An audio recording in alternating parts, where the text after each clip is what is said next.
Hello class 9 learners, कैसे हो आप सब। आई रियली होप सो आप सब एकदम फिट फाइन एंड हेल्दी होंगे।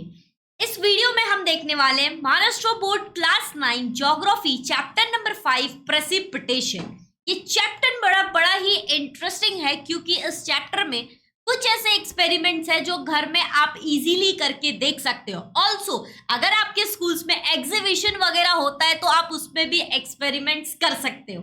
चलिए तो अब हम इस चैप्टर को स्टार्ट करते हैं। बिफोर दैट, अगर आपको इस चैप्टर का नोट्स चाहिए एंड बाकी सारे चैप्टर के नोट्स चाहिए तो आप इजी लर्निंग एप्लीकेशन को डाउनलोड कर लो। लिंक दिया गया है डिस्क्रिप्शन में। जैसे ही आप इसे डाउनलोड करोगे, लॉगिन करोगे, यहाँ पे साइड मेन्यू में जा करके आपको यहाँ पे फ्री मटेरियल के सेक्शन में सारे नोट्स यहाँ पे आपको मिल जाएंगे। If you are new to this channel, आप टेलीग्राम चैनल को ज्वाइन नहीं किए हो तो टेलीग्राम चैनल ज्वाइन कर लो, क्योंकि यहाँ पे क्लास 9 के सारे साइंस और सोशल स्टडी के सारे जितने भी नोट्स हैं वो आपको यहाँ पे अवेलेबल हो जाएंगे। अगर अभी तक आपने इस चैनल को सब्सक्राइब नहीं किया है तो सब्सक्राइब कर लो। Welcome to Shubham Jha channel. My name is Neelima Roy and let's start the today's chapter. हमारे अर्थ पे कितने परसेंट वाटर है? तो 70.8% part of earth surface fulfil है किससे? वाटर से। मतलब कि 100 में से 70% क्या है? पानी है अर्थ पे। एग्जाम्पल बताया मैंने, ठीक है। ऑल्सो यहाँ पे पानी जो होता है, पानी की डिस्ट्रीब्यूशन बहुत अनइवन है। मतलब कि पानी अपना रास्ता खुद बनाती है और पानी कहीं पे भी मूव कर सकती है। दैट इज कि पानी का डिस्ट्रीब्यूशन क्या है? पानी जो डिस्ट्रीब्यूट कर रही है वो बहुत अनइवन वे से डिस्ट्रीब्यूट कर रही है। आपने क्लास बचपन में like 5th 6th 7th 8th ये जो बचपन का जो क्लास है, ठीक है, इसमें आपने वाटर साइकिल तो पढ़ा ही होगा। जब आप साइंस पढ़ना शुरू किए होंगे, इन्वायरमेंटल पढ़ना शुरू किया होगा तो वहां पे वाटर साइकिल भी पढ़ा होगा आपने। एक बार हम लोग फिर से ये वाटर साइकिल को पढ़ते हैं। वाटर साइकिल क्या होता है? वाटर साइकिल क्या होता है? हमारे अर्थ पे क्या है?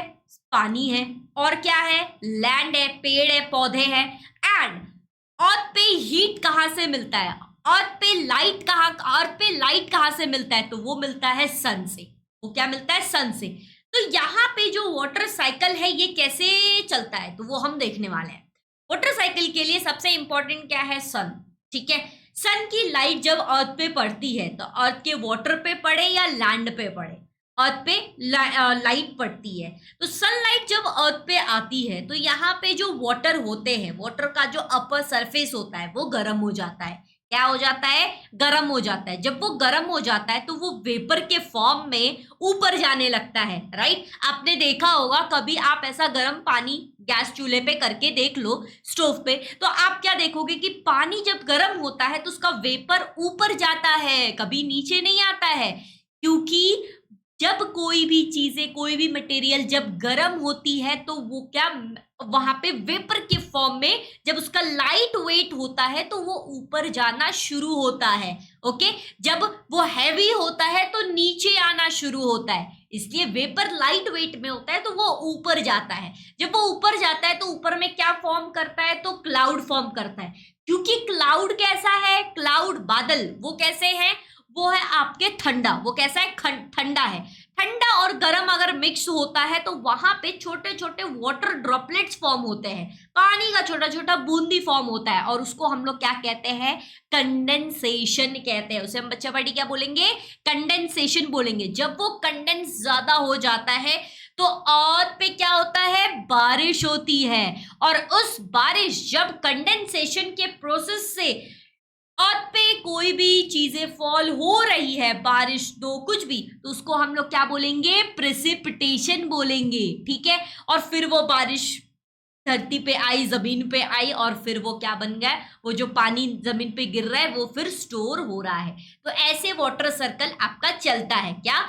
पानी है जमीन पे, जमीन का पानी क्या हो रहा है? गर्म हो जा रहा है, वेपर ऊपर जा रहा है क्लाउड में। क्लाउड कैसा है? ठंडा है। फिर वो गर्म ठंडा मिक्स हो जा रहा है, मिक्स होने के कारण कंडेंसेशन हो रहा है। मतलब कि वहां पे छोटे छोटे पानी के ड्रॉपलेट्स फॉर्म हो रहे हैं। जब वो ज्यादा हो जाता है, हैवी हो जाता है, तो पानी नीचे सरफेस पे गिरता है। सरफेस पे गिरने के वक्त उसको हम लोग क्या बोलते हैं? प्रेसिपिटेशन बोलते हैं।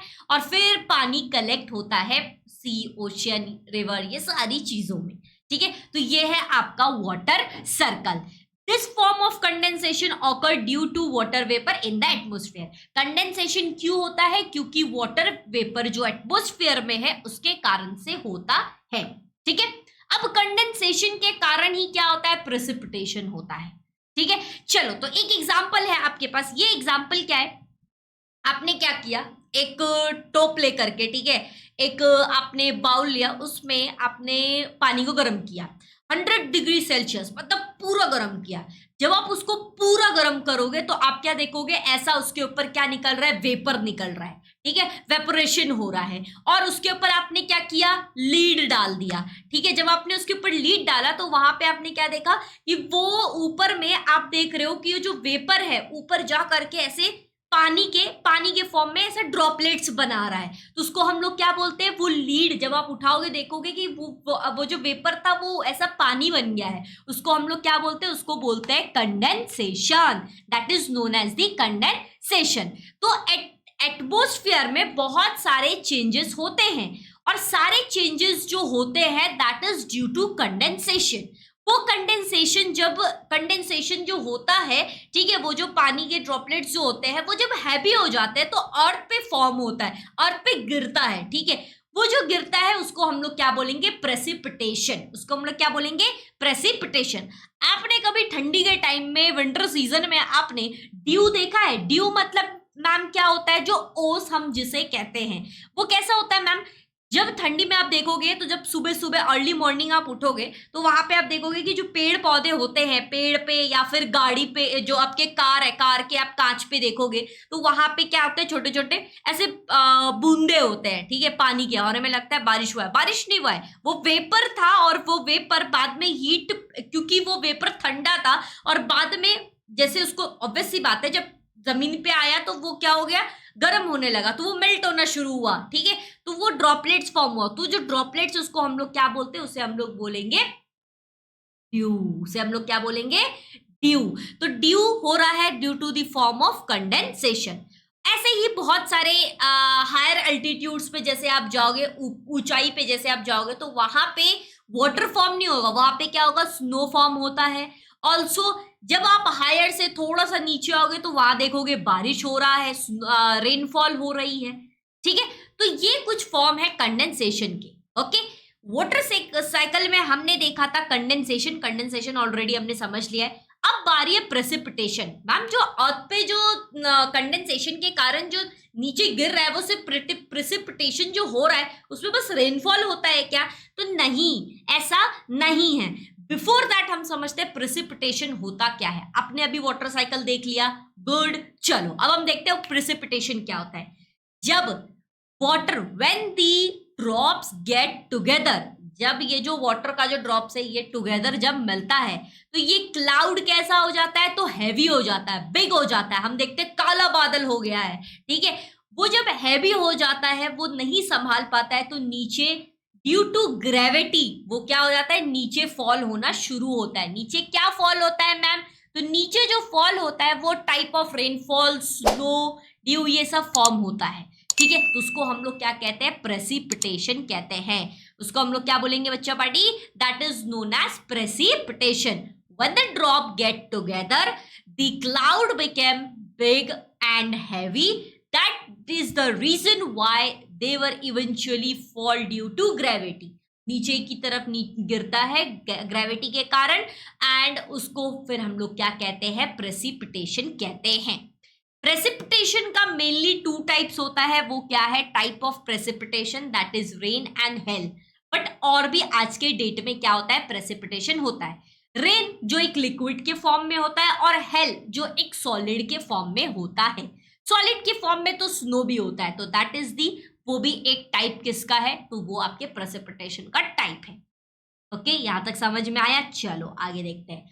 तो water falls in the solid और liquid state from the clouds to the ground. यहाँ पे वाटरफॉल होता है सॉलिड से लिक्विड पे, क्लाउड से ग्राउंड पे। क्लाउड में कैसा है, वो क्लाउड है, ठीक है, वो जब नहीं संभाल पा रहा है, क्लाउड बिग हो जा रहा है, हैवियर हो जा रहा है, तो वो फिर in the form of rainfall या फिर लिक्विड में रेनफॉल या फिर सॉलिड में अगर हम कहने जाए तो स्नो हेल, उसके फॉर्म में क्या हो रहा है, ग्राउंड पे नीचे आ रहा है। तो there are the forms of precipitation. What are the form of precipitation? Rain, ये भी एक प्रिसिपिटेशन का फॉर्म है। स्नो, ये भी प्रिसिपिटेशन का फॉर्म है। स्लेट, ये भी प्रिसिपिटेशन का फॉर्म है, ठीक है। हेल, जो हम ओले कहते हैं, वो भी एक प्रिसिपिटेशन का फॉर्म है। ओके, देन इज ग्रेपल, ये भी एक प्रिसिपिटेशन का फॉर्म है जो स्नो के फॉर्म में गिरता है। ओके, सो क्लास 9 के स्टूडेंट्स, अगर आप ऐसे ही इंटरेस्टिंग वे में, ऐसे ही क्वालिटी एजुकेशन अगर आप चाहते हो, तो आप क्लास 9 विक्ट्री 2.0 बैच को ज्वाइन कर सकते हो। ये स्पेशली महाराष्ट्र बोर्ड के लिए है विक्ट्री 2.0। यहाँ पे लाइव बैचेस होते हैं, ये है हमारी पूरी टीम और ये सारे टीचर्स मिलकर के आपको पढ़ाते हैं सारे सब्जेक्ट। मैम, यहाँ पे जो क्लासेस होती है वो फुल ईयर बैच है या हाफ ईयर? ये आपका फुल ईयर बैच है, पूरे साल की बैच है 9th की। सारे सब्जेक्ट यहाँ पे पढ़ाए जाते हैं, all subject. Daily live sessions होती हैं यहाँ पर, फ्री टेस्ट सीरीज आपको यहाँ पे मिलता है, ऑल्सो पर्सनल मेंटोरशिप आपको दी जाती है। Doubt clearing, regular doubt clearing sessions होते रहते हैं ताकि आपका कोई भी डाउट बचा ना रहे। देन इसकी नोट्स भी आपको इंक्लूडेड है, एवरी ईच एंड नोट्स आपको यहाँ पे मिलता है। इजी लर्निंग का ऐप आपको मोबाइल में भी अवेलेबल है, पीसी पे, टैबलेट पे, आईपैड पे, सभी जगह अवेलेबल है। सारे टीचर्स बहुत ही एक्सपीरियंस्ड है, ठीक है। जितने भी लाइव क्लासेस होते हैं, ये लाइव क्लासेस आपकी हर एक क्लास की रिकॉर्डिंग आपको यहाँ पे मिल जाएगी। कैसे इनरोल करना है? इनरोल करने के लिए इस वीडियो का लिंक दिया गया है डिस्क्रिप्शन में, हाउ टू बाय विक्ट्री 2.0। तो अगर आप इंटरेस्टेड हो तो ज्वाइन कर लो। स्टूडेंट्स, इसकी जो फीस है वो है 5000 रुपीज। मैम, ये ईयरली फीस है या मंथली? तो ये आपकी फुल ईयर फीस है, पूरे एनुअल फीस है, मतलब पूरे साल की ये फीस है, पूरे 10th की फीस है, इसमें सारे सब्जेक्ट इंक्लूडेड है। अगर आपकी कोई भी इंक्वायरी है रिगार्डिंग दी एडमिशन, तो आप इस दिए गए नंबर पे कॉल कर सकते हो एंड यहाँ पे आपके सारे डाउट्स क्लियर हो जाएंगे। सो अभी तक आप अगर वेट कर रहे हो कि लाइव बैचेस में ज्वाइन करने के लिए, कोई क्लास ज्वाइन करने के लिए जहाँ पे सारे सब्जेक्ट पढ़ाया जाए और क्वालिटी एजुकेशन दिया जाए, तो टाइम वेस्ट मत करो, इस दिए गए नंबर पे कॉल करो एंड हमारे बैचेस को विक्ट्री 2.0 को आप ज्वाइन करो। चलो, अब हम जरा सा आगे बढ़ते हैं। अभी तक हमने प्रिसिपिटेशन देखा है, प्रिसिपिटेशन का फॉर्म भी देखा है। अब हम एक एक करके देखते हैं ये फॉर्म्स ऑफ प्रिसिपिटेशन। तो सबसे पहले हम देखते हैं स्नो। मैम, बहुत मन करता है स्नो में जाकर के खेलने के लिए, बहुत मन करता है। तो स्नो के बारे में जरा सा हम देखते हैं ये स्नो कैसे फॉर्म होता है, ठीक है। When the temperature in the atmosphere falls below the freezing point, water vapor directly turns into snowflakes. इसे हम कहते हैं सब्लिमिएशन। इसका मतलब मैम क्या? जैसे आपके पास क्या है, जैसे आप फ्रिज में क्या रखते हो, पानी रखते हो आप, वो जो आइस वाली जो क्यूब है, ठीक है, आइस जिसमें हम आइस को जमाते हैं, उसमें आपने पानी डाल दिया, आपने लिक्विड के फॉर्म में डाला है, राइट, पानी लिक्विड है। थोड़े देर के बाद जब आप देखोगे, क्योंकि वहां पे टेम्परेचर ज्यादा है, तो वो क्या हो जाएगा, सॉलिड में आ जाएगा, आइस क्यूब बन जाता है। बट और ज्यादा अगर वो टेम्परेचर ज्यादा होता है, फ्रीजिंग पॉइंट तक अगर जाता है, -डिग्री में अगर जाता है, तो आप देखोगे कि उसके आसपास क्या फॉर्म हो रहा है, गैस फॉर्म हो रहा है। और वो गैस जो है उसमें पूरी ठंडी ठंडी हवाएं आ रही है और आसपास ऐसा आप देखोगे क्या है, छोटे छोटे ऐसा स्नो जैसा बनाया गया है, स्नो जैसा बनाया गया है। तो उसको हम लोग कहते हैं क्या, सब्लिमिएशन। कभी ऐसा मौका मिले या फिर आप अगर एक्सपेरिमेंट ये कर सकते हो तो केयरफुली आप अपने घर पे कर सकते हो। लाइक एक आपने बाउल लिया, उसमें आइस डाला, फ्रिज में छोड़ दिया। फ्रिज में जब आपने छोड़ दिया, कुछ देर बाद देखोगे तो वो सॉलिड के फॉर्म में हो जाएगा। वो सॉलिड के फॉर्म में हो गया फ्रीजिंग पॉइंट पे। बट उसके बाद थोड़ी देर के बाद आप देखोगे तो उसमें से गैस निकल रहा है, क्योंकि वो फ्रीजिंग पॉइंट से ज्यादा हो रहा है, ठीक है, उसका टेम्परेचर। तो उसकी वजह से उसमें से क्या निकल रहा है, स्नोफ्लेक्स निकल रहे हैं, उसमें से धुएं जैसा आपको गैस निकल रहा है, वो ठंडी ठंडी हवा ऐसी निकल रही है। तो उसको हम लोग क्या कहते हैं, सब्लिमिएशन कहते हैं। So when the temperature in the atmosphere, ऐसे ही एटमोस्फेयर में भी होता है, जब एटमोस्फेयर में टेम्परेचर फॉल हो जाता है, फ्रीजिंग पॉइंट पे आ जाता है, तो यहाँ पे वाटर वेपर डायरेक्टली, जो वेपर है वो टर्न हो जाता है स्नोफ्लेक्स में, और इसे हम लोग क्या कहते हैं, सब्लिमिएशन कहते हैं। Precipitation in the form of solid particle, precipitation जो हो रहा है क्लाउड से, जो चीजें गिर रही है वो अगर एक सॉलिड फॉर्म में गिर रही है, जिसको हम स्नो कहते हैं, ठीक है, जो सॉलिड फॉर्म में गिर रही है जिसे हम स्नो कहते हैं, उसे हम क्या कहेंगे, स्नोफॉल कहेंगे। That is known as the snowfall. ये स्नोफॉल आप देखोगे जब हायर एल्टीट्यूड पे जाओगे, ये आप अपने आसपास के एरिया में नहीं देखोगे, लेकिन जब आप पहाड़ों पे जाओगे, लद्दाख साइड जाओगे, हिमाचल साइड जाओगे, तब आप स्नोफॉल वहां पे देखोगे, ठीक है, क्योंकि वो हाई एल्टीट्यूड है। High altitude and temperate region में स्नोफॉल ऑकर होता है, ठीक है, हाई एल्टीट्यूड और स्नोफॉल रीजन, टेम्परेट रीजन में स्नोफॉल ऑकर होता है। मीनवाइल सी लेवल पे जो ट्रॉपिकल एरियाज है, यहाँ पे स्नोफॉल उतना ज्यादा नहीं होता है, बट जैसे जैसे आप हायर एल्टीट्यूड पे जाओगे, हायर एल्टीट्यूड पे जाओगे, ऊपर की तरफ आप जाओगे, वहां पे क्या देखोगे कि जो वहां पे जो टेम्परेचर के कारण वहां पे आप क्या देखोगे, स्नोफॉल हो रहा है, ठीक है। स्नो जो है वो एक सॉलिड फॉर्म का है, और जब ये ज्यादा सॉलिड फॉर्म का होता है तो ये वाटर में कन्वर्ट जल्दी नहीं होता है, it does not fall into water. जब आपने कभी देखा होगा कि ज्यादा बर्फबारी के कारण ये रास्ते बंद हो गए हैं, वहां पे ये नहीं देखोगे कि थोड़े दिन के बाद वहां पे बाढ़ आ चुका है, ठीक है, सुनामी आ चुकी है, क्योंकि क्या है, पानी में कन्वर्ट हो चुका है, नहीं, क्योंकि उसका ग्लेशियर बहुत बड़ा बड़ा है, उसको मेल्ट होने में बहुत टाइम लगेगा, ठीक है। तो यहाँ पे ये जो स्नो है, ये जो सॉलिड फॉर्म में, ये जल्दी वाटर में डिसॉल्व नहीं होता है, ठीक है। The layer of the snow get deposited, यहाँ पे स्नो पर स्नो, स्नो पर स्नो क्या हो रहा है, डिपोजिट हो रहे हैं, ठीक है, लेयर फॉर्म हो रहा है।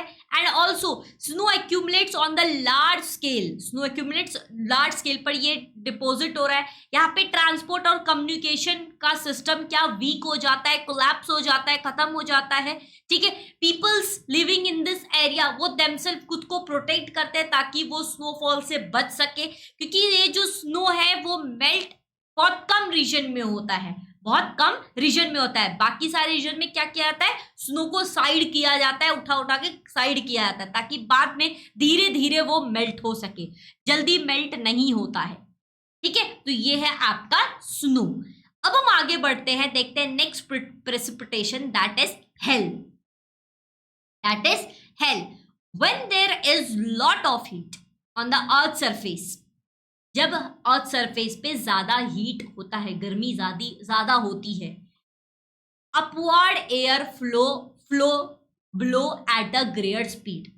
आपने देखा होगा, जैसे मैंने आपको बोला कि आपके घर में जैसे गैस है, ठीक है, आपने वो स्टोव पे रखा है, उसमें आप क्या कर रहे हो, फ्लेम दे रहे हो, हाई हीट दे रहे हो, तो वो जो पानी है वो जो ठंडे से गर्म हो गई, बट वो गर्म जो हो रही है, आप देख रहे हो वेपर ऊपर जा रहा है, क्यों, क्योंकि वो कैसा लाइट हो रहा है, लाइट की वजह से वो ऊपर जा रहा है, ठीक है। तो ऐसे ही अर्थ पे होता है, अर्थ पे जब गर्मी ज्यादा होता है तो यहाँ पे जो एयर जो आसपास है ये भी गर्म हो जा रहे हैं, और ये गर्म होने के कारण हवा कैसे ऊपर की तरफ जा रहा है, ठीक है, ग्रेटर स्पीड से ऊपर की तरफ जा रहा है।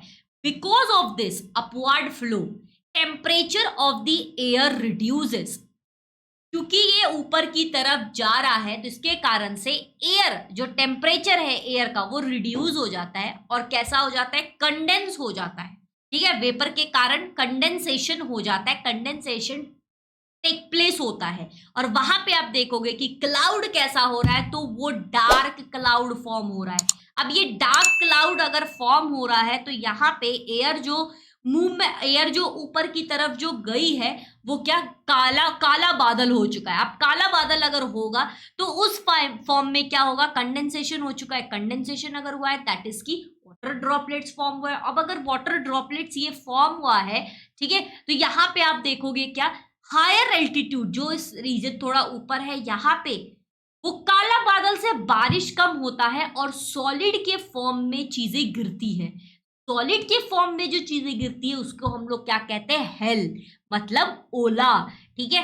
क्या गिरता है, ड्रॉपलेट्स गिरता है, वो कैसे, एक सॉलिड के फॉर्म में गिरता है, और उसको हम लोग क्या कहते हैं, हेल कहते हैं, that is known as hailstone, जिसे हम आम भाषा में ओला भी कहते हैं। हम कहते हैं ओला गिरा। अब ओला कैसे गिरा, बारिश भी हो रहा है, बट जो कंडेंसेशन हुआ है उसमें जो सॉलिड फॉर्म हुआ है, जो जल्दी मेल्ट नहीं हो पाएगा, बट वो काला बादल में, काला बादल उसको लिफ्ट नहीं कर पा रहा है, हैवी है, तो वो क्या करेगा, नीचे की तरफ वो फॉल होना शुरू होगा।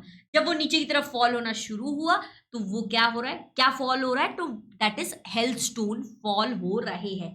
वाटर ड्रॉपलेट्स तो फॉल हो रहे हैं, बट उसके साथ साथ हेलस्टोन, ओला भी गिर रहा है।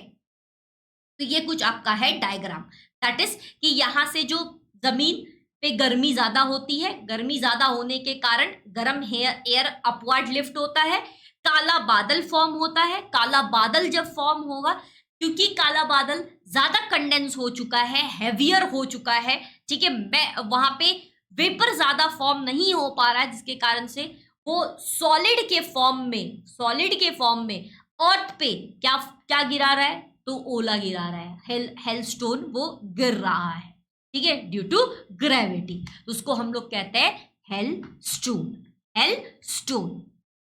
हेलस्टोन ज्यादातर ऑकर होता है समर सीजन में इंडिया में। आप देखते होगे समर सीजन में कभी कभी ज्यादा, जिस दिन गर्मी रहेगी उस दिन ज्यादा बारिश होने के चांसेस होते हैं। क्योंकि वहां पे बारिश कम, और कुछ जगह पे आप देखोगे ओला गिरते हैं, तो वो समर सीजन में ज्यादा होने के चांसेस होते हैं। ये कुछ पार्ट में ज्यादा ओला वगैरह गिरता है, जैसे Africa and south east Asia, ये सारे पार्ट्स में हेल ज्यादा होता है, हेलस्टोन ज्यादा फॉल होते हैं। हेलस्टोन जो फॉल होता है, हेलस्टोन कभी आपके इक्वेटर एरियाज पे लाई नहीं होता है, because of heat in the atmosphere. Hell to do not occur in the cold zone because of lack of upward flow. ठंडी जगह पे ये ज्यादा नहीं होगा, इक्वेटर पे भी ज्यादा फॉर्म नहीं होगा, ये नॉर्मल रीजन में ज्यादा होता है। ओके, तो ये है आपके हेलस्टोन, ऐसे ओला बनते हैं। तो ये है कुछ questions, that is hails do not occur on in dash areas, temperate, equatorial, landlocked, mountain. अभी जस्ट हमने पढ़ा था, तो आंसर इसका प्लीज आप कमेंट बॉक्स में जरूर देना। अगर अभी यहां तक अगर आप पहुंच चुके हो और चैनल को सब्सक्राइब नहीं किया है तो सब्सक्राइब कर लो, क्योंकि इस तरीके से हम बाकी चैप्टर्स भी पढ़ने वाले हैं। चलिए अब हम आते हैं नेक्स्ट प्रेसिपिटेशन की तरफ, दैट इज रेनफॉल। बारिश जो होती है, ये बारिश होने का कारण क्या है, बारिश क्या है, तो बारिश ये है कि जहां पे वाटर कलेक्ट होता है, water get in a form of rainfall. जो वाटर हमें मिलता है वो किसके फॉर्म में मिलता है, रेनफॉल के फॉर्म में मिलता है, बारिश के फॉर्म में मिलता है, ठीक है। Temperature of the area with the water vapour reduces when it goes higher. जैसे ही वाटर वेपर धीरे धीरे ऊपर की तरफ जैसे जैसे जाता है, तो वो ठंडी हवा में मिलता है, ठंडी हवा में मिलने के कारण क्लाउड फॉर्म होता है, क्लाउड की वजह से बारिश होना शुरू होता है। तो ये हमें पता है वाटर वेपर की जो साइज होती है वो कोई मतलब ड्रॉपलेट्स की साइज कभी बड़ी होती है तो कभी छोटी होती है, तो वो डिपेंड करता है कि कंडेंसेशन कैसा हो रहा है, ठीक है। सो कंडेंसेशन जो होते हैं, condensation of the water vapour occurs, condensation के कारण वाटर वेपर ऑकर होता है। Clouds form when the condensed water droplets and dust particle accumulate. Clouds का फॉर्म होता है जब ये कंडेंसेशन होता है, कंडेंसेशन के कारण, और जो आसपास जो डस्ट पार्टिकल है उसके कारण से क्लाउड फॉर्म होता है, और इससे ही फिर क्या होने लगती है, बारिश होना शुरू करती है। तो ये है एक डायग्राम आपके रेनफॉल से रिलेटेड। उससे पहले हम देखते हैं रेनफॉल कितने टाइप का होता है। तो there are 3 type of rainfall. Convectional rainfall, इसे हम कन्वेक्शनल रेनफॉल कहते हैं। उसके बाद आता है आपका ओरोग्राफिक रेनफॉल, और फिर आता है क्या आपका लास्ट में, दैट इज एक orographic, then is cyclonic rainfall. चलिए तो एक एक करके ये 3 टाइप ऑफ रेनफॉल हम पढ़ते हैं। सबसे पहले हम देखेंगे कन्वेक्शनल रेनफॉल कैसे होता है। कन्वेक्शनल रेनफॉल ये है आपका लैंड ग्रीन ग्रीन कलर में, और ये है आपकी सी ब्लू ब्लू कलर में, ठीक है। ये है आपकी सी ब्लू ब्लू कलर में। यहाँ पे क्या हो रहा है, सन की जो हीट है वो ग्राउंड पे आ रही है। ग्राउंड पे आने के कारण यहाँ पे आप क्या देखोगे, क्योंकि ग्राउंड पे सन की हीट आ रही है, लैंड कैसा है, ठंडा है, वो गर्म हो रहा है, तो यहाँ पे वाटर वेपर हो रहे हैं। वाटर वेपर के कारण क्या हो रहा है, वाटर वेपर लाइट हो जा रहा है, लाइट होने के कारण वो ऊपर की तरफ जा रहा है। जब वो ऊपर जा रहा है तो ऊपर का सरफेस ऑलरेडी क्या है, ठंडा है, कोल्ड है, तो ये गर्म हवा और ठंडा हवा ये दोनों क्या हो जा रहा है, मिक्स हो जा रहा है। जब ये मिक्स हो जा रहा है तो मिक्स होने के कारण, बादल में मिक्स होने के कारण ठंडा हवा और गर्म हवा, क्योंकि ठंडा हवा और गर्म हवा मिक्स हो जा रहा है बादल में, कैसे मिक्स हो रहा है, कंडेंसेशन के कारण हो रहा है। जब ठंडी हवा और गर्म हवा दोनों मिक्स होगी तो यहाँ पे आप देखोगे क्या फॉर्म हो रहा है, कंडेंसेशन फॉर्म हो रहा है, छोटे छोटे वाटर ड्रॉपलेट्स फॉर्म हो रहे हैं। जब वो हैवी हो जाते हैं तो फिर क्या होना शुरू होता है, बारिश होना शुरू होता है। तो उसको हम लोग क्या बोलेंगे, कन्वेक्शनल रेनफॉल बोलेंगे। तो हम लोग क्या कहेंगे, इस प्रोसेस को कन्वेक्शनल रेनफॉल बोलेंगे।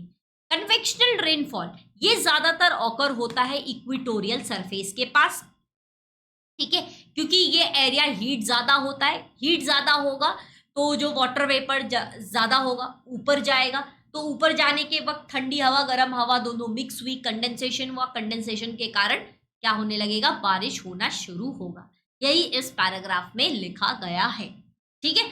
तो आप एक बार इस पैराग्राफ को पढ़ लेना। तो ज्यादातर ये इक्वेटोरियल एरियाज में होता है और सच टाइप ऑफ रेनफॉल बहुत कम होते हैं। और ये जो कम होने का कारण इसका यही है कि यहाँ पे देखो, ये जो रेनफॉल है ये ज्यादातर डेली आफ्टरनून में होता है, डेली आफ्टरनून में होता है, जो रीजन इक्वेटोरियल के पास है, इक्वेटोरियल के पास है, ठीक है।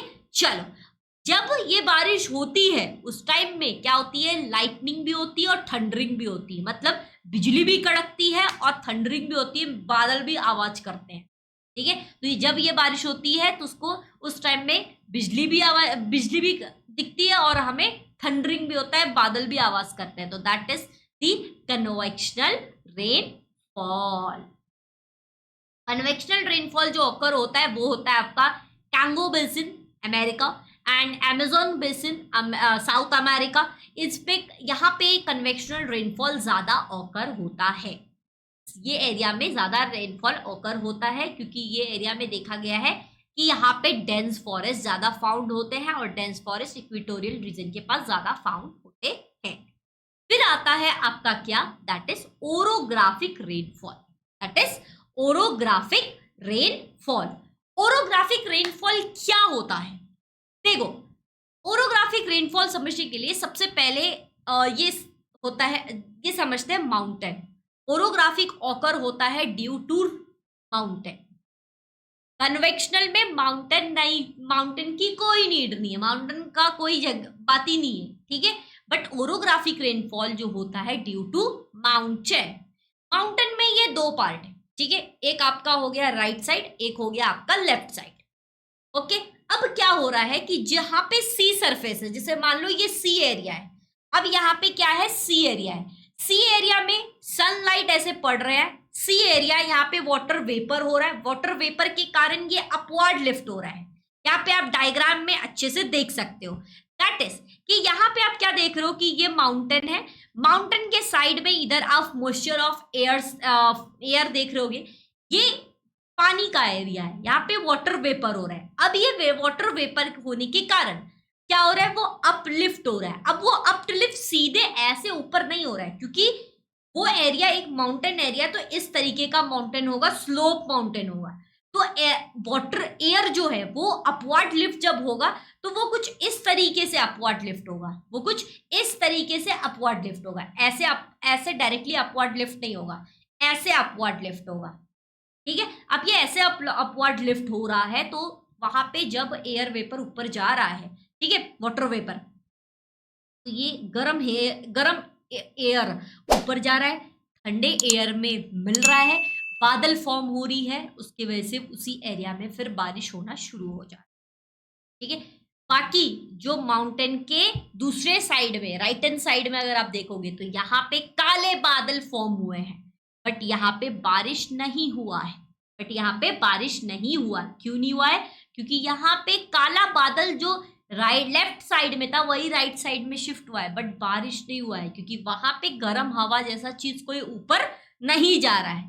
तो इधर देखने में आ रहा है कि रेनफॉल में, ओरोग्राफिक रेनफॉल में जो ऑब्स्ट्रक्शन होता है that is due to mountain. Mountain एक ऑब्स्ट्रक्शन बीच में आ रहा है, ऑब्स्ट्रक्शन क्रिएट कर रहा है। Got it? तो एक साइड में आप देखोगे ज्यादा बारिश और एक साइड में देखोगे कम बारिश, क्योंकि उसके चाहे तो बारिश नहीं होगी चाहे तो कम होगी, वो क्योंकि क्या हो रहा है, माउंटेन ऑब्स्ट्रक्शन है। यही प्रोसेस आपका यहाँ पे बताया गया है। एक बार हम इस पैराग्राफ को देखते हैं। Winds coming from the lake or the sea are the moisture island. They are obstructed by the high mountain range coming in their way. They start going upward along the slope of the mountain. Temperature of this wind up and condensation occur. Rainfall take place. गर्म हवा ऊपर गई क्योंकि वो directly ऐसे ऊपर ना जा करके जैसे जैसे स्लोप है उस तरीके से ऊपर जा रहा है। गर्म हवा ठंडी हवा मिल गई, कंडेंसेशन हुआ, कंडेंसेशन के कारण काला बादल फॉर्म हुआ और बारिश होना शुरू हुआ। ठीक है, because of this obstruction of the mountain this type of rainfall occur, कि ये रेनफॉल क्योंकि यहाँ पे माउंटेन ऑब्स्ट्रक्शन है तो इसकी वजह से ऐसे ओरोग्राफिक रेनफॉल फॉर्म हुआ। उसके बाद देखा जाता है विंडवार्ड साइड, जहां पे विंड ब्लो हो रहा है, वहां जहां से दूसरी तरफ से विंड आ रही है, वहां पे हम क्या देख रहे हैं, मोर रेन हो रहा है। बट वहीं पे आप दूसरी साइड देखोगे तो यहाँ पे कम रेनफॉल हो रहा है, क्योंकि यहाँ पे क्या हो रहा है, जो विंड अगर हमारा सरफेस प्लेन रहता तो साथ में गर्म हवा साथ में ऊपर जाता, बट क्योंकि ऑब्स्ट्रक्शन है तो गर्म हवा एक साइड से जो आ रही है वो कम आ रही है। ठीक है, और वो मिक्स उसका प्रोसेस स्लो है, तो दैट्स वाई वो जो ऊपर की तरफ जा रहा है वहां से बारिश जल्दी नहीं हो पा रही है या फिर स्लो हो पा रही है, उसकी कैपेसिटी होल्डर जो है वो कम है। ठीक है, तो ये है वो आपके डायग्राम किसका, ओरोग्राफिक रेनफॉल का। ये ज्यादातर ओरोग्राफिक रेनफॉल जो होता है इंडिया में ज्यादा देखा जाता है, इंडिया में ज्यादा देखा जाता है। इसलिए आप देखते होंगे कि जैसे कुछ एरियाज में, जैसे साउथ अपने कोस्टल एरियाज में बारिश ज्यादा होता है, प्लेन रीजन्स में बारिश कम होती है। फिर उसके बाद ऊपर आप जाओगे नॉर्थ साइड में तो हिमालयाज में वहां पे बारिश कम होती है और स्नोफॉल ज्यादा होता है, ठंडी ज्यादा होती है। तो इसलिए कहा गया है कि जहां पे माउंटेन है वहां एक ऑब्स्ट्रक्शन है, ऑब्स्ट्रक्शन की वजह से इसका नाम रखा गया है ओरोग्राफिक रेनफॉल। यहाँ पे जो बारिश होता है वो किस टाइप का बारिश होता है इंडिया में, दैट इज ओरोग्राफिक रेनफॉल। तो क्या आपको याद तक समझ में आया? अगर आ गया है तो एक बार कमेंट में यस यस यस लिख दो। चलो अब हम आगे बढ़ते हैं, that is conventional cyclonic rainfall. Cyclonic rainfall, cyclonic rainfall, यहाँ पे आपको एक डायग्राम दिखाई दे रहा है। एक साइड में सी है जिसका जो वेपर होने के कारण ऊपर जा रही है और कंडेंसेशन हो रहा है, बारिश हो रही है। दूसरे साइड में रेन शैडो हो रहा है, रेन शैडो हो रहा है, यहाँ पे कूलर एयर जो है वो ब्लो हो रहा है। एक बार और हम अच्छे से समझते हैं साइक्लोनिक रेनफॉल को। साइक्लोनिक जो एक साइकिल के फॉर्म में रेनफॉल हो रहा है। ठीक है, cyclonic is the specific air formation when the pressure at an area is less than surrounding area. कुछ एरिया में प्रेशर कम है, कुछ एरिया में प्रेशर ज्यादा है। जिस एरिया में प्रेशर ज्यादा है, एयर जल्दी जल्दी कन्वर्ट होकर के गर्म हवा से ऊपर ठंडे हवा में मिक्स हो रही, कंडेंस हो रही है, वहां पे बारिश जल्दी हो रही है। वो जो बारिश है अगर उस एरिया में टेम्परेचर ज्यादा है, ठीक है, प्रेशर ज्यादा है, उस एरिया में बारिश ज्यादा हो रहा है, ज्यादा अगर हो रहा है तो उसको हम लोग क्या बोलेंगे, साइक्लोन बोलेंगे उसको, क्योंकि वो साइकिल के फॉर्म में हो रहा है, वहां पे काला बादल फॉर्म हुआ है और वो फिर बारिश होना शुरू हुआ है। ठीक है, area from the surrounding reason comes towards the centre of the cyclone and start blowing. सारे जगह से हवा आकर के एक जगह ही काला बादल फॉर्म हो रहा है, एक जगह जब काला बादल फॉर्म हो रहा है वहीं पे सिर्फ बारिश हो रही है, that is known as the cyclonic rainfall. तो ये है आपके डायग्राम साइक्लोनिक रेनफॉल का।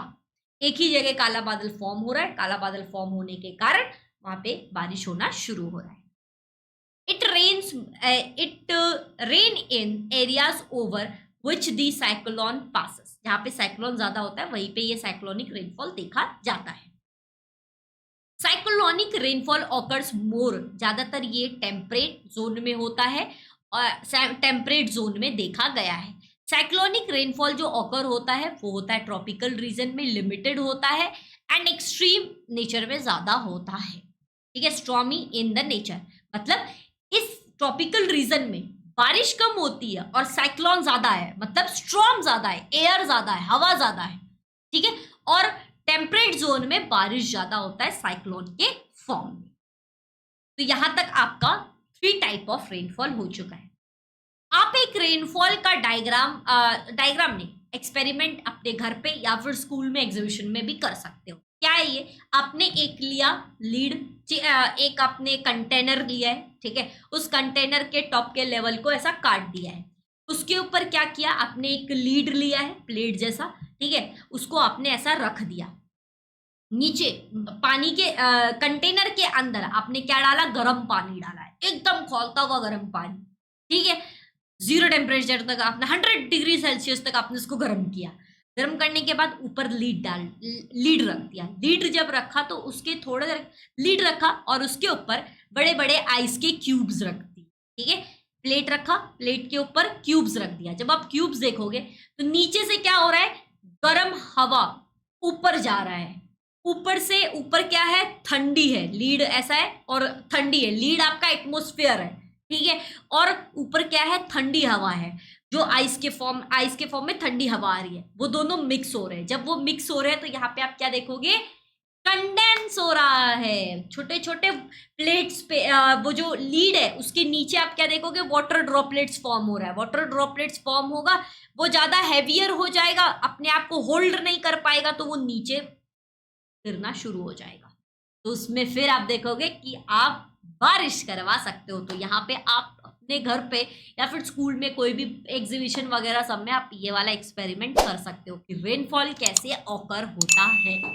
ठीक है, चलो अब हम बढ़ते हैं नेक्स्ट, दैट इज कि रेनफॉल को कैसे मेजर किया जाता है। हमने अक्सर सुना है कि इस एरिया में इतना बारिश है, इस एरिया में इतना बारिश है, कैसे कैसे कैसे।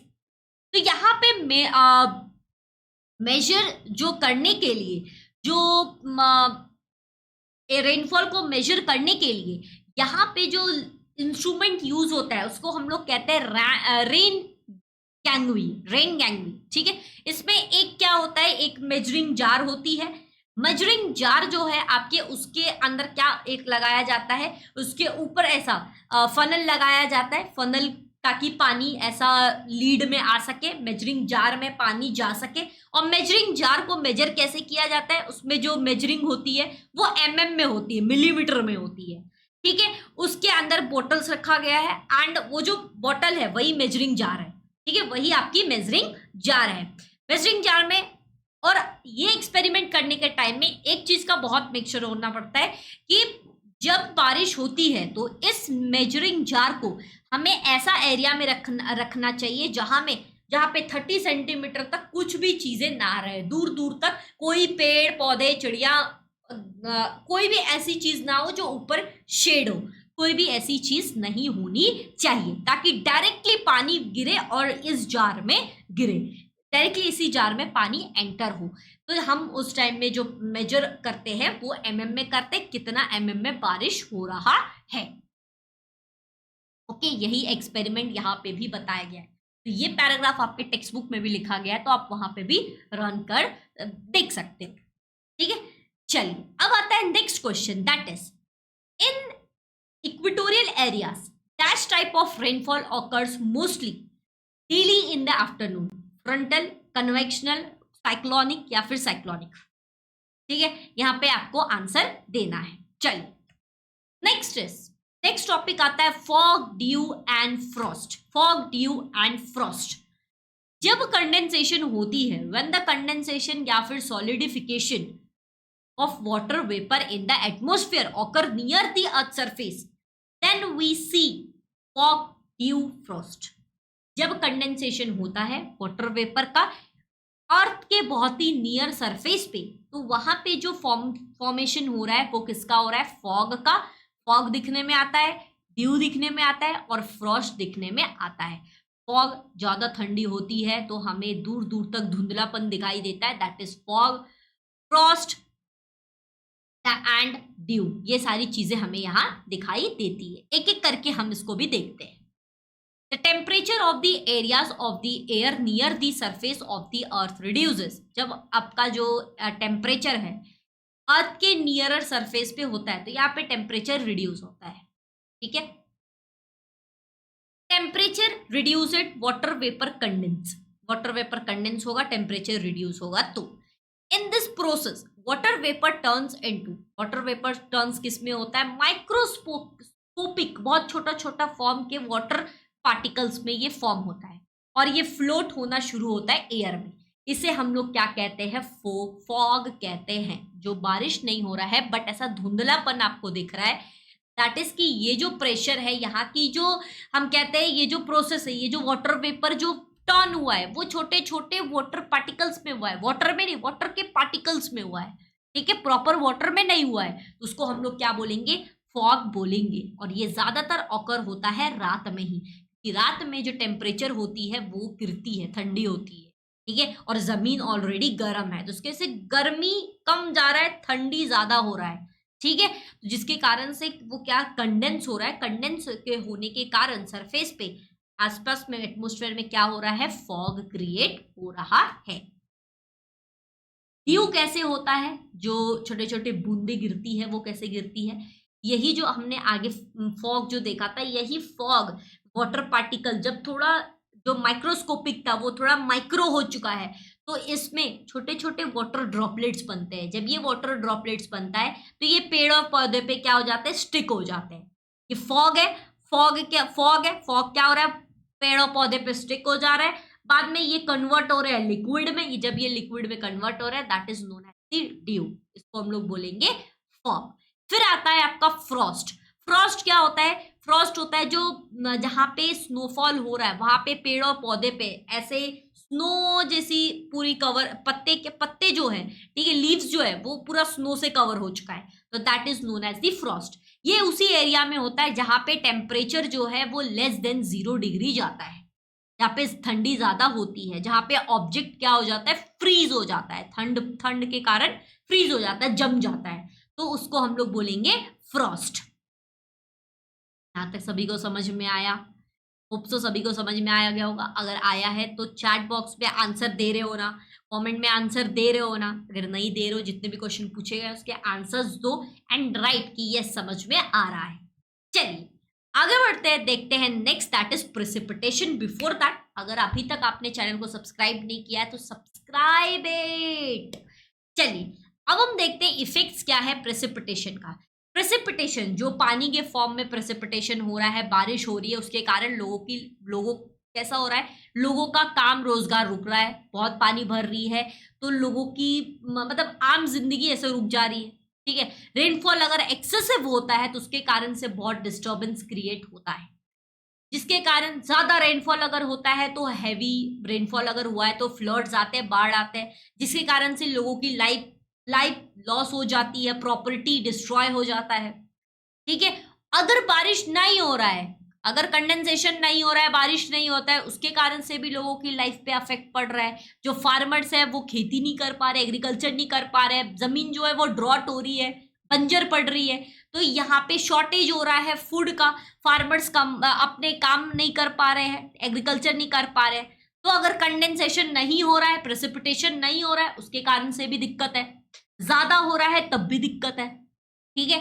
फार्मर्स की जो कंडीशन है अगर नहीं हो रही है ये प्रेसिपिटेशन कंडेंसेशन, तो जिसके कारण से फार्मर की कंडीशन जो ग्रेव हो जाती है, बहुत वर्स्ट हो जाती है, ठीक है, जिसके कारण से उनके खाने पीने पे वांदे पड़ जाते हैं और इससे इफेक्ट इंडियन इकोनॉमी पे भी पड़ता है, इंडियन इकोनॉमी पे भी पड़ता है, क्योंकि इंडियन इकोनॉमी हमारी जो कंट्री है वहां पे मोस्ट सेक्टर डिपेंड किस पे है, इकोनॉमी किस पे डिपेंड है, एग्रीकल्चर पे डिपेंड है।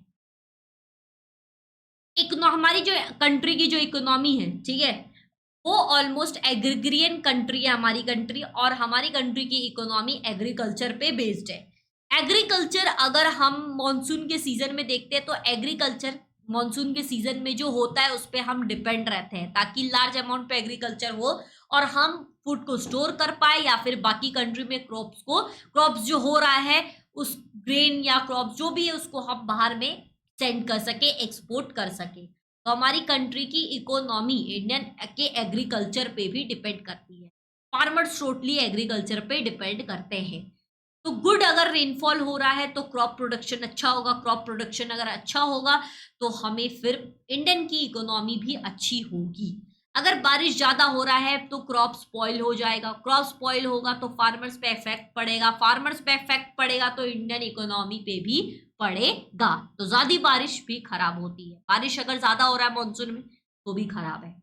Okay, next is visibility reduce due to high dense या फॉग। देखो जब क्या होता है कि ठंडी के सीजन में जब फॉग ज्यादा होता है तो विजिबिलिटी भी कम हो जाती है। अब अगर विजिबिलिटी कम हो रही है, दिख ही नहीं रहा है आगे, तो जिसके कारण से ट्रांसपोर्टेशन पे अफेक्ट पड़ेगा, जैसे रोडवे, रेलवे, वाटरवे, एयरवे, ये सब पे अफेक्ट पड़ता है, गाड़ी स्लो हो जाती है। ठीक है, एयर में जब विजिबिलिटी नहीं रहेगा तो प्लेन उड़ेगा कैसे, विजिबिलिटी नहीं रहेगा तो ट्रेन चलेगा कैसे।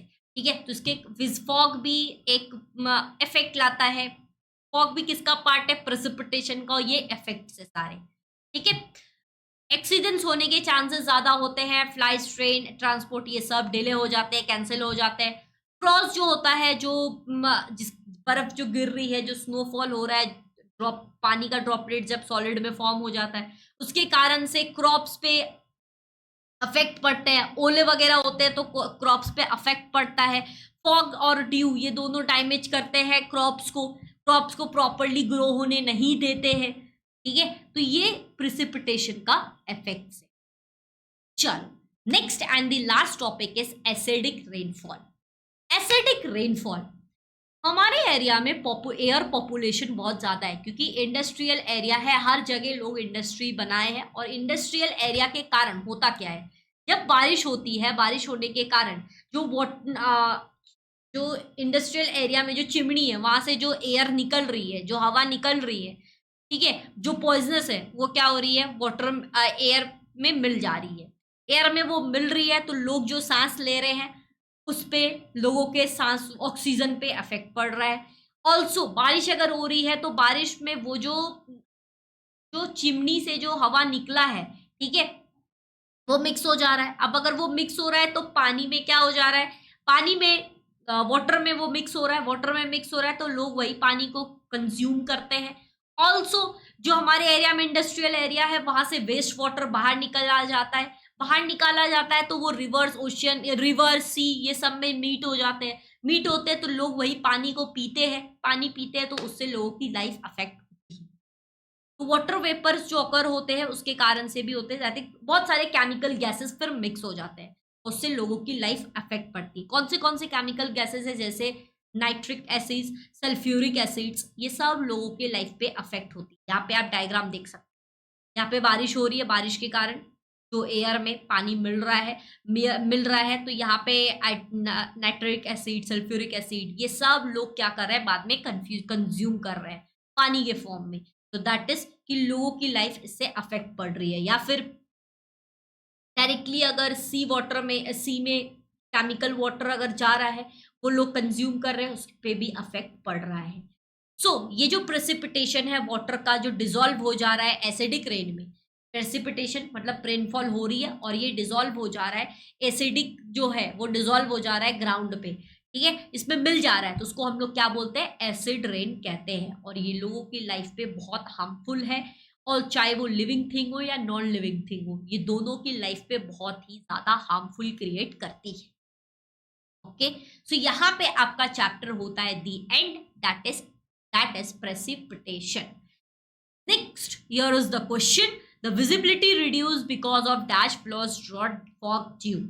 Next question, snowfall can also be measured with the help of dash, hygrometer, rain gangui, या फिर बैरोमीटर, या फिर एमनियोमीटर। आंसर इसका कमेंट में जरूर देना अगर आपने अभी तक सही से वीडियो देखा है तो। स्टूडेंट्स, अगर अभी तक आपने चैनल को सब्सक्राइब नहीं किया, अगर आप इस चैनल पे नए हो तो सब्सक्राइब कर लो, नोटिफिकेशन बेल को क्लिक कर लो ताकि जितने भी वीडियोस आ सके टाइम टू टाइम आपको नोटिफिकेशन मिल सके। अपने दोस्तों को ये वीडियो शेयर करो। वीडियो अगर पसंद आया हो, चैप्टर पूरा समझ में आया हो, अच्छा लगा हो पढ़ाने का तरीका, तो वीडियो को लाइक करना, कमेंट्स में बताना। एंड प्लीज जितने भी क्वेश्चंस पूछे गए इसके आंसर्स कमेंट में दो। तो share to your friends, video को लाइक करो, चैनल को सब्सक्राइब करो। एंड अगर आप इंटरेस्टेड हो हमारे बैच में एनरोल करने के लिए, तो दिए गए नंबर जो है आपके डिस्क्रिप्शन में पूरा नंबर दिया गया है, तो आप उस पर कॉल कर लो। बैच से रिगार्डिंग कोई भी क्वेरी, एडमिशन से रिगार्डिंग, तो यहाँ पे क्लियर किया जाएगा। टेलीग्राम चैनल को ज्वाइन नहीं किया है तो ज्वाइन कर लेना। Thank you so much.